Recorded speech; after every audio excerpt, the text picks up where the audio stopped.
जय श्री गणेश जय श्री हरि।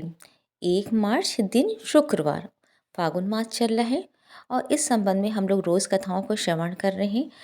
फागुन मास में श्री हरि शिव बाबा के साथ में चंद्र देव की पूजा अर्चना सम्मिलित रूप से करने से विशेष फल की प्राप्ति होती है। अगर आप चैनल पर पहली बार आए हों तो चैनल को प्लीज़ सब्सक्राइब करके बेल आइकन को प्रेस कर दीजिए ऑल पर, और चैनल वीडियो को ज़्यादा से ज़्यादा लाइक शेयर किया कीजिए और कमेंट में जय श्री हरि लिखा कीजिए। आज चंद्र देव से संबंधित एक नई कथा का हम लोग श्रवण करेंगे जो इस प्रकार है। चंद्र ग्रहण की कथा। पौराणिक कथाओं के अनुसार सृष्टि की रचना से पहले समुद्र मंथन होता है। इस मंथन में अमृत निकलता है जिसे पीने के लिए देवताओं और दानवों में विवाद छिड़ जाता है। इस विवाद को सुलझाने के लिए भगवान विष्णु मोहिनी के रूप धारण कर लेते हैं और देवताओं को लाइन में बैठाकर अमृत पिलाने लगते हैं। इस लाइन में छल पूर्वक एक दानव राहु भी बैठ जाता है और अमृत पान करता है। राहु का ऐसा करते हुए सूर्य और चंद्रमा देख लेते हैं तो वे भगवान विष्णु को इस बात की जानकारी दे देते हैं। इस पर भगवान विष्णु राहु का सिर काटकर उसे धड़ से अलग कर देते हैं। सिर वाले भाग को राहु और धड़ को केतु के नाम से जानते हैं। मानता है कि इस घटना से राहु सूर्य और चंद्रमा को अपना दुश्मन मानने लगते हैं। क्योंकि उसने अमृत पी लिया था तो उसकी मौत नहीं हुई थी। पूर्णिमा के दिन राहु जब चंद्रमा को ग्रसता है तो चंद्रमा कुछ देर के लिए छिप जाता है जिसे चंद्र ग्रहण कहते हैं। सिर और धड़ के अलग होने से पहले इस दानव का नाम सर्वभानु नाम था। ज्योतिष में राहु को छाया ग्रह के नाम से भी जाना जाता है। चंद्र ग्रहण से संबंधित कथा आपको पसंद आई हो तो वीडियो को ज़्यादा से ज़्यादा शेयर करके लाइक कीजिएगा और कमेंट में हर हर महादेव लिखिएगा और चैनल को सब्सक्राइब कीजिएगा। अब हम सुनेंगे शिव पुराण। श्री शिव पुराण रुद्र संहिता तृतीय खंड अध्याय 7। पार्वती का नामकरण और विद्या अध्ययन। नारद का हिमवान के यहाँ जाना, पार्वती का हाथ देकर भावी फल बताना। चिंतित हुए हिमवान को आश्वासन दे पार्वती का विवाह शिव जी के साथ करने का कहना और उनके संदेह का निवारण करना। ब्रह्मा जी कहते हैं, हे नारद, मैना के सामने महातेजस्विनी कन्या होकर लौकिक गति का आश्रय ले वह रोने लगी। उसका मनोहर रुदन सुनकर घर की सब स्त्रियां हर्ष से खिल उठीं और बड़े वेग से प्रसन्नतापूर्वक वहां आ पहुंची। नील कमल के दल के समान श्याम कांति वाली उस परम तेजस्वी और मनोरम कन्या को देखकर गिरिराज हिमालय अतिशय आनंद में निमग्न हो गए। तदंतर सुंदर मुहूर्त में मुनियों के साथ हिमवान ने अपनी पुत्री काली आदि सुखदायक नाम रखे। देवी शिवा गिरिराज के भवन में दिनों दिन बढ़ने लगी। ठीक उसी तरह जैसे वर्षा के समय गंगा जी की जल राशि और शरद ऋतु के शुक्ल पक्ष में चांदनी बढ़ती है।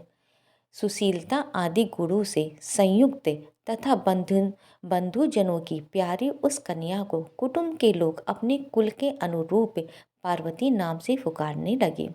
माता ने कालिका को उमा अरे तपस्या मत कर कहकर तप करने से रोका था।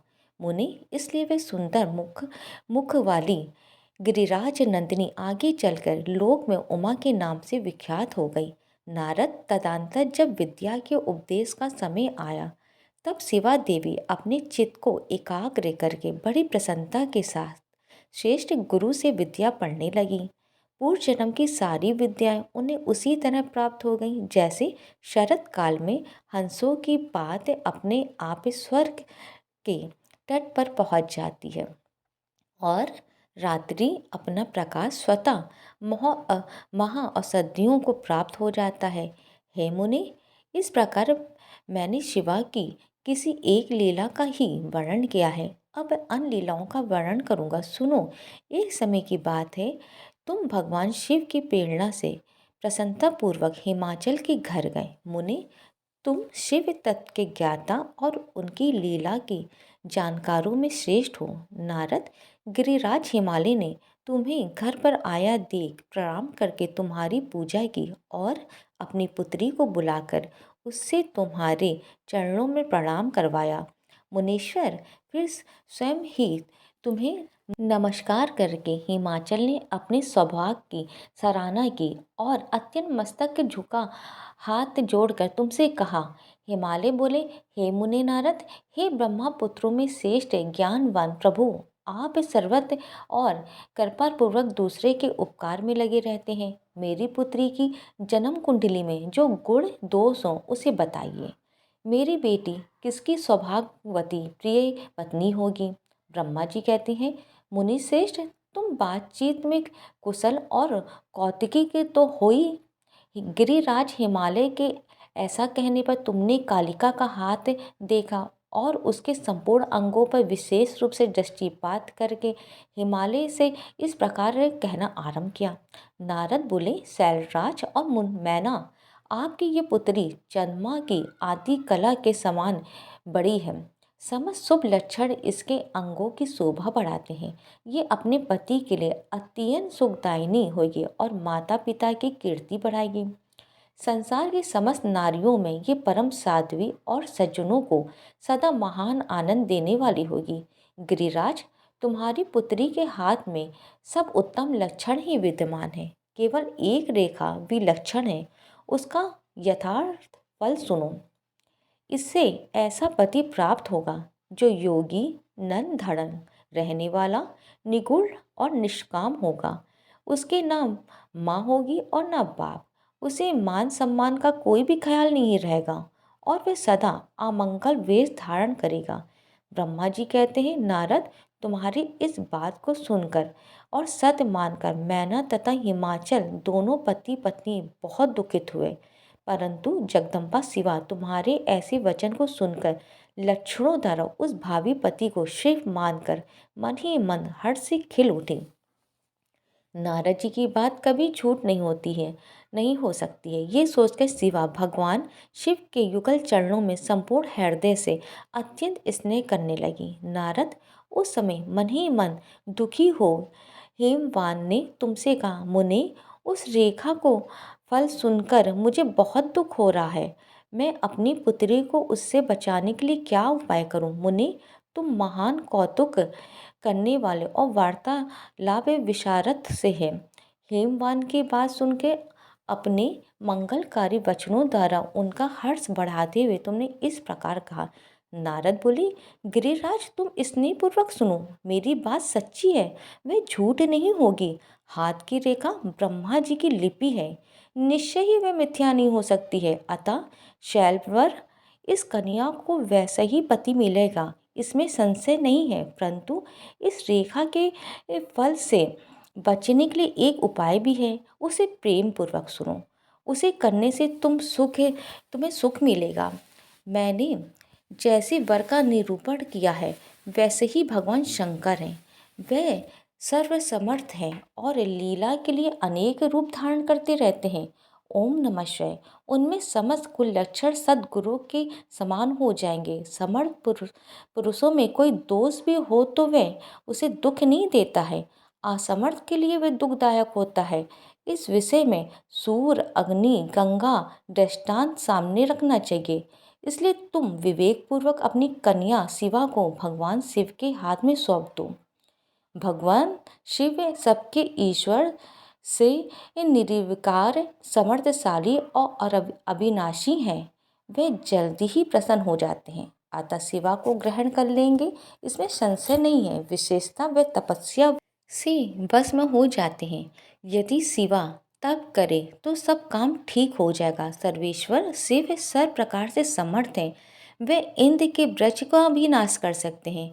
ब्रह्मा जी उनके अधीन हैं तथा वे सबको सुख देने वाले हैं। पार्वती भगवान शंकर की प्यारी पत्नी बनेगी। वह सदा रुद्रदेव के अनुकूल रहेगी, क्योंकि ये महासाध्वी और उत्तम व्रत का पालन करने वाली है तथा माता पिता के सुख को बढ़ाने वाली है। ये तपस्या करके भगवान शिव के मन को अपने वश में कर लेगी और वह भगवान भी इसके सिवा किसी दूसरी स्त्री से विवाह नहीं करेंगे। इन दोनों का प्रेम एक दूसरे के अनुरूप है। वैसा उस कोटि का प्रेम ना तो किसी का हुआ है, ना इस समय है और ना आगे होगा। गिरिश्रेष्ठ, इन्हें देवताओं के कार्य करने हैं। उनके जो जो काम नष्ट प्राय हो गए हैं, उन सब का इनके द्वारा पुनः उज्जीवन या उद्धार होगा। आदिराज आपकी कन्या को पाकर ही भगवान हर अर्धनारीश्वर होंगे। इन दोनों का पुनः हर्षपूर्वक मिलन होगा। आपकी ये पुत्री अपनी तपस्या के प्रभाव से सर्वेश्वर महेश्वर को संतुष्ट करके उनके शरीर के आधे भाग को अपने अधिकार में कर लेगी, उनका अर्धांग बन जाएगी। गिरिश्रेष्ठ, तुम अपनी ये कन्या भगवान शंकर के सिवा दूसरे किसी को नहीं देना चाहिए। ये देवताओं का गुप्त रहस्य है, इसे कभी प्रकाशित नहीं करना चाहिए।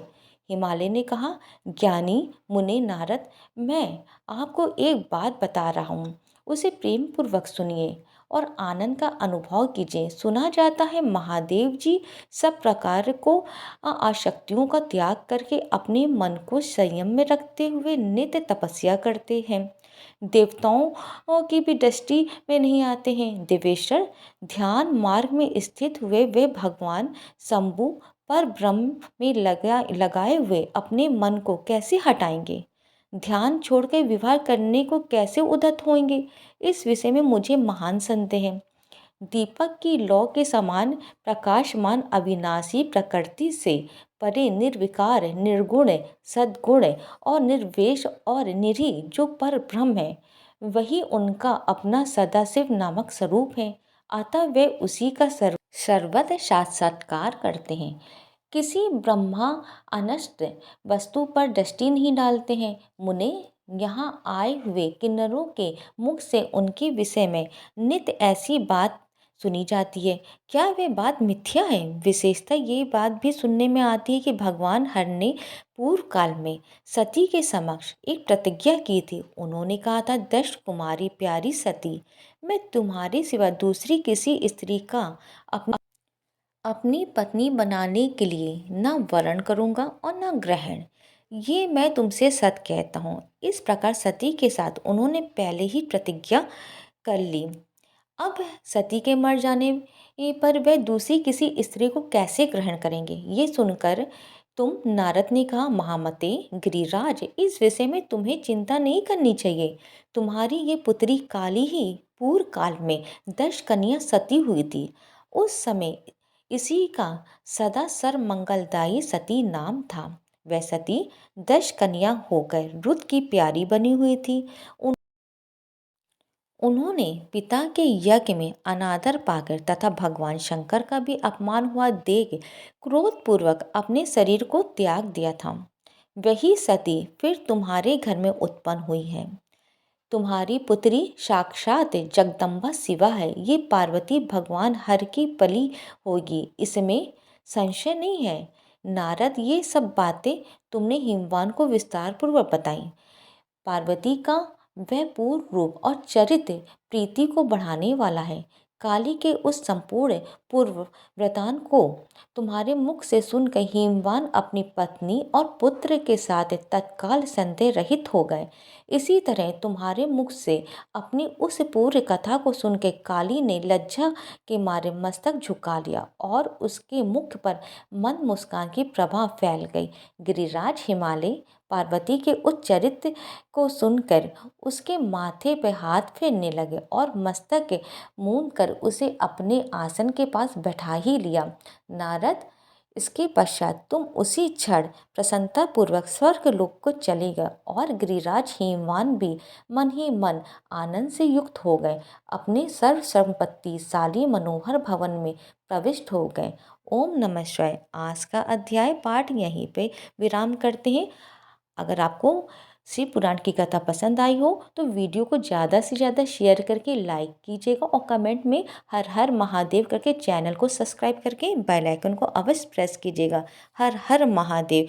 भोलेनाथ जो वीडियो सुन रहा है और जो कह रहा है उन सबकी मनोकामना को ईश्वर आप पूर्ण करें।